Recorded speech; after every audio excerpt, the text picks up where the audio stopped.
দরগা পীরের মাজার আমার অনেক বেশি টান গো বাবা, অনেক বেশি টান।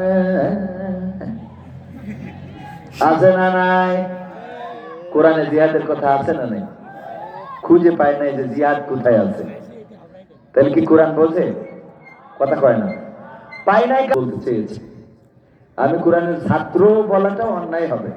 মূলত এখন তো মাহফিলে কথা বলার জন্য কত বড় আলেম এটা দেখা হয় না, এখন দেখা হয় কে কত বড় ভাইরাল। আপনারা ঠিক না বললেও ঠিক, ঠিক বললেও ঠিক, ঠিক না বে ঠিক?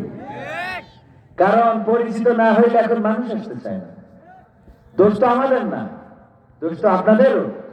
আপনারা পরিচিত কিনা, বক্তা কতটুকু পরিচিত সেই বক্তা বুঝে তারপরে আসবে, তাই না সভাপতি সাহেব, অতিথি সাহেব? বক্তা কতটুকু পরিচিত, কতটুকু ভাইরাল, ইউটিউবে সার্চ দেয়। আমার কাছে একজন আসছে আমাদের গ্রামের পাশেই, বললো তো এই জন্য কি লাগবে, ইউটিউবে পরিচিত ভাইরাল পারসন দরকার। এই জন্যে মাহফিলের আসরটা উঠে যাচ্ছে। এখন মাহফিল গুলোতে হেদায়েত তেমন আসে বলেন? আসে? হেদায়েত আসে না। হেদায়েত আসতে হলে আগে বক্তার মধ্যে ইখলাস দরকার আছে না নাই? তো আমার মধ্যেই তো নাই, তা আপনাদের কি হবে? বেকায়দা অবস্থা, ঠিক না ঠিক?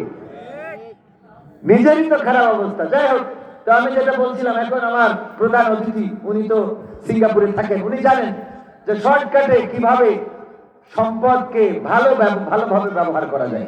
আপনারা জানেন কিনা জানি না, সিঙ্গাপুরে মানুষের টয়লেট দিয়ে মিনারেল ওয়াটার তৈরি করে। উনি আছেন